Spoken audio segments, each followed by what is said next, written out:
I was a kid when I started. I've failed. I've said the wrong things sometimes. I've done the wrong things sometimes. And I've dusted myself off and stood up again and tried again, you know. It took me a long time to forgive myself for making mistakes, having failures, being insecure. I used to be really tough on myself because this business is tough. Hi everyone, this is Priyanka Chopra Jonas and this is the timeline of my career. Miss India.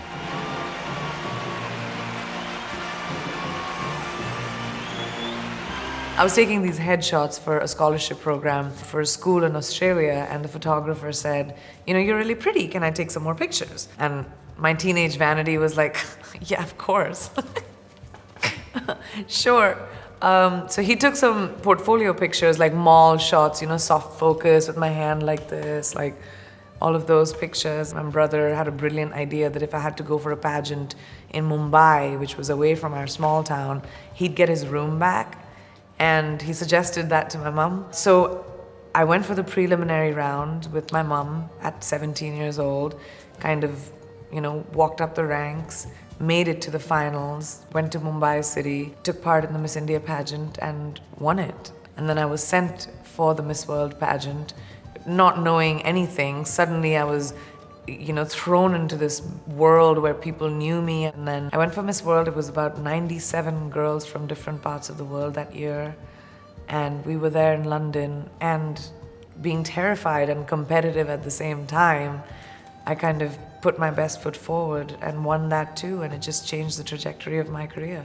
I admire her from the bottom of my heart for being so considerate, compassionate, kind, giving up her life for people in India.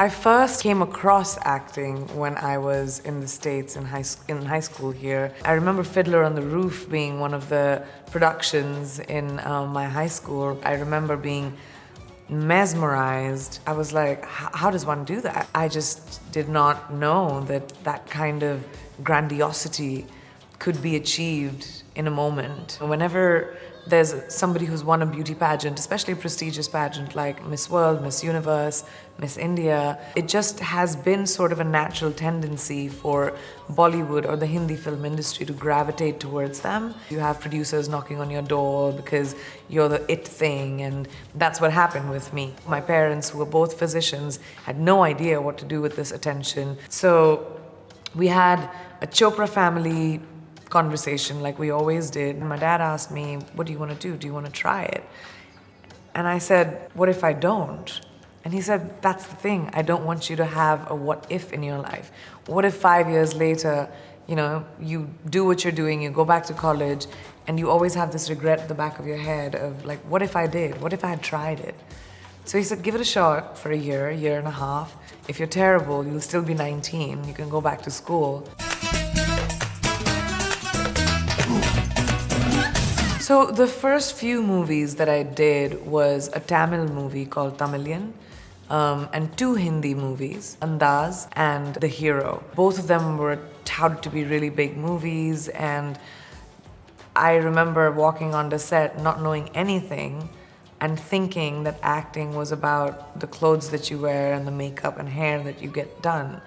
And then I walked onto a set and I had to think about how to take these words that were on paper and make them a person. And that was terrifying.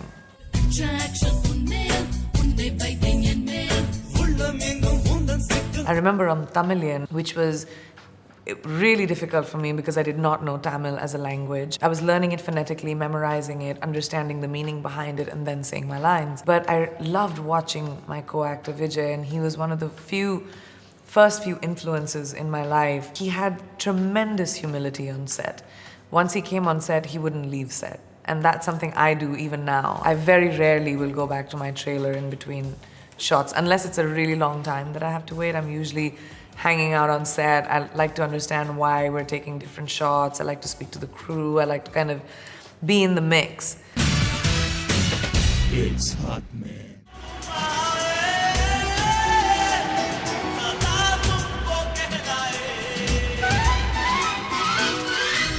can think about culture, whether it's in America or in India, it has changed. I can't even imagine the clothes I used to wear that time. But at that time, big heroines that would always be in the mainstream commercial movies had to be a lot more coy, pure, good girls, versus my character in Aitraaz was a bad bitch. At that time, it was a lot.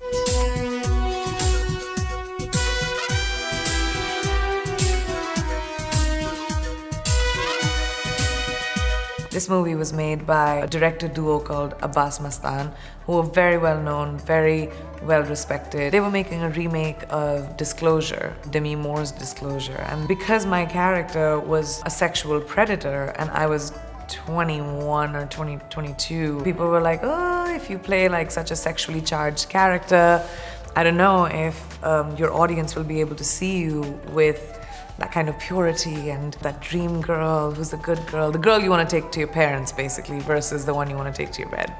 And that imagery at that time was something people thought was important. I was shocked with the kind of reception that I got after the movie. I'll never forget, we were at the screening and I was terrified because I was sort of embarrassed too because my parents were watching it as well. And the movie finished and people stood up and they started clapping and they started looking at me. And there were other people in the movie who were massive stars, but I walked out of the theater and people were standing outside to congratulate me. And it was such a crazy moment in my head because I'd built it up in my head that, I was gonna be canceled after this movie and no one's ever gonna work with me again, but it changed my career. And that movie really opened up my eyes to wanting to, delve into things that made me nervous, made me scared. I kind of figured out that I worked well under pressure and it changed my choices after that.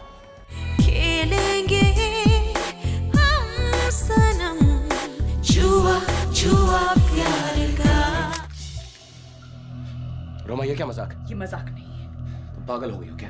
पागल तो मैं उसी दिन हो गई थी जब तुमने मेरे भाई रमेश और उसके मंगेतर को मारा था। रमेश, तुम्हारा भाई? हाँ। I looked for a challenge. I wanted each person, each woman that I play to be her own person. And Dawn was a really pivotal movie in my career at that point. It was a remake of a very popular Hindi movie by the same name called Dawn in the 70s. And to step into the shoes of Zeenat Aman was terrifying in itself because she's an icon.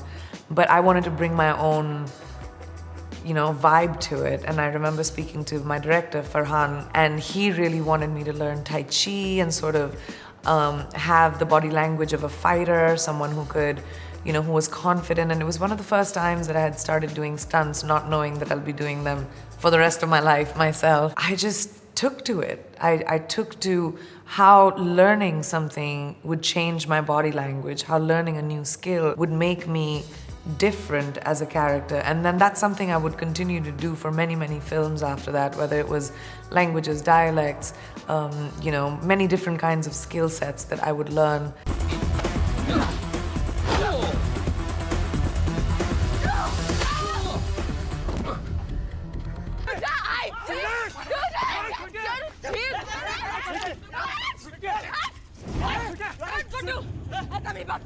Kaminey was made by one of my favorite filmmakers in the world. His name is Vishal Bharadwaj. And it's a predominantly male movie. I was probably one of the most pivotal female parts, if not only, in the movie. And it had like 9 scenes or something, that's it. I was like, Vishal sir, this is such a small part. I want to do a full movie with you. And he was like, trust me, just trust me. See what I do with you. And I did. I had to learn a new language called Marathi, which is the local language of the state of Maharashtra in India. And I played a very deep-rooted Maharashtrian girl. So I had to learn the language and specifically the dialect from the place that she came from, but also have to strip myself from the glamour that I had sort of collected by doing movies like Dawn or Aitraaz. And over time, I was playing all of these really interesting characters, but very polished characters, versus Sweetie was unraveled, loud, brash, held a machine gun if she wanted to, used vile language, and was feisty. And I had so much fun. काय काका तुला दिसत नाही का तेरा वो भोपे भाऊ photo के लिए अपनी बहन को बेचने को तैयार है अरे नहीं करनी शादी मुझे उस बिल्डर और उसके कमीने बेटे से Kaminey again pivoted my career in a different direction where I started taking on a lot more indie movies, a lot more character-driven parts, and Sweetie was one of the first few where I started feeling comfortable without the hair, the makeup, the clothes, the glamour of it all. I just sort of became my character. मेरा बात ध्यान से सुनो मेरी ये gold medal तुम्हारा है सिर्फ तुम्हारा When I played Mary Com, I was very skeptical taking it on in the beginning because she was a living, breathing icon and she made place for so many female athletes. And plus, I looked nothing like her. She comes from the northeast of India and I am, from northern India, and we physically didn't look alike. In hindsight, yes, it should have probably, the part should have probably gone to someone from the northeast. But I was just greedy as an actor to be able to get my hands to tell her story because she inspired me as a woman so much, as an Indian woman so much, as an athlete. And when the filmmakers were insisting I do it, I was just like, you know what, I'm gonna do it. I went and met Mary. I spent time in her home. I met her children. I met her husband. I had to spend almost 5 months training to learn the sport, which is not easy, by the way, for anyone who's not tried it. That's hard to do. And to physically alter my body as well, to get into an athlete's shape. So physically it was really tough, mentally it was really tough, and because I physically didn't look like her, I decided to embody her spirit. So I spent a lot of time with her so that she could educate me about what her choices were, why she made the choices that she did.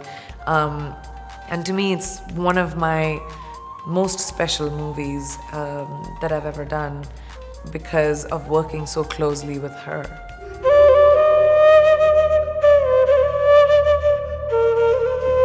None of the threats today were real. The only real threat was you. Go on.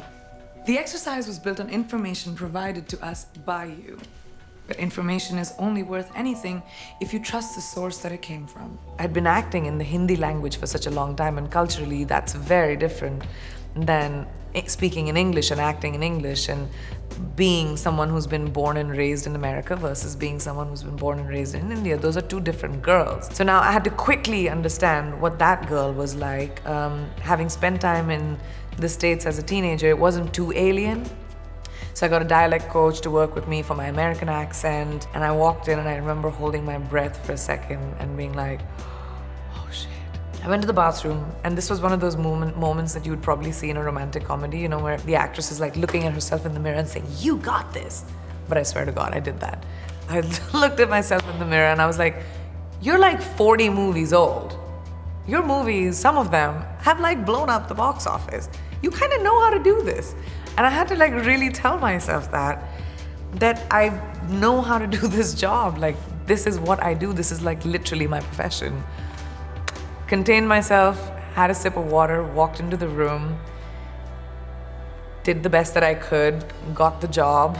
Whew, thankfully. And again, it changed the trajectory of my life because I was, the first Indian actor ever to headline a network TV show. And to have someone South Asian playing a mainstream character on mainstream TV or movies was very, you didn't see that a lot at all. Even now, there's just a few of us that are sort of holding that flag strong, but at that time there were very few, and the pilot happened, it did what it did, and kind of changed my life. You were playing us, and you even left clues in each room to taunt us. And you held the key to all of it in your hand the whole time. For people who have been to India, you will understand how different, America as a country is and India as a country is. Two of the biggest movie industries in the world, but two completely different cultures. And as an actor, I talk with my hands. I'm loud, I'm expressive, I'm big. And that's what our movies are, Indian movies are big, loud, expressive. When I first started working on Quantico, to hear from my directors, Priyanka, let's just take it down a little bit. And I was like, what does that mean? Take down my decibel? Am I loud? Maybe just a little smaller. I heard that a lot when I first started acting in America. I kind of had to pivot a little bit into understanding, as someone who would have grown up in a different culture, how they would react to a situation versus how someone who had grown up in a different country, how they would react. So it took me a lot of observing, understanding, working with acting coaches, and listening to filmmakers, watching my co-actors with the choices that they made, exactly how I had done 10 years ago when I first joined Bollywood movies. Why would I shoot the man we both love? Damn it! I got out, Balram. What is it that you want to do? I want to serve you and Ashok sir. No. Okay, stop. No, stop saying that. That's why this caste system thing is total bullshit. When I first read The White Tiger, the novel, I was like, this movie can't happen without me. I love this movie too much. So I called my agents and I offered my services, and I said I would love to EP the movie. I would love to push it. I'd love to help market it, support it as much as I can so it gets as many eyeballs as it can. So I met Ramin Barani. I chased him. When I want something, I really do go after it. I auditioned for him 2 or 3 times for Pinky. Once we did a reading, just him and me too. And I almost had my husband holding the camera, but Ramin was like, no, that'll be too distracting. I really worked on wanting that movie because I reached a point where I was craving, for the artist in me to feel unsure and to feel, like I had to dig deep. I just sort of needed an immersive experience, and that's what it was. And I'm so proud of that movie. Mukesh tried to stop Ashok from marrying me because of this caste thing. Well, fuck him. And fuck that. We met a long time ago. Good morning. Sad tea. My father knew we'd meet again, though he would have wished for happier circumstances. Matrix 4 is as mainstream as it gets. It took 10 years, but here we are. It took 10 years of knocking on doors and making introductions and, sort of hoping to be a part of mainstream global pop culture and working towards it. And I feel really grateful to, be getting those opportunities, and I feel sort of an acceptance with my colleagues, and that's a really great feeling. But yet, walking onto the set of Matrix 4 with the legacy that stands for, I just wanted to stay quiet and be a fly on the wall and watch everyone do what they do. This is an incredible cast and an incredible movie that had come together, and I just remember being starstruck the whole time. I'm sorry. You knew what happened to him. You knew that he and Trinity both were alive. And you didn't tell me. There were times I doubted my decision, Iobi. But Io needed you. This city needed to be built for your people as well as mine. The world the Wachowskis have created is like nothing else, and no one else will ever be able to do that. I mean, The Matrix changed movies for me, for so many people in our generation, and I was just really, really grateful to be a small part of such a large legacy. Just very, very exciting.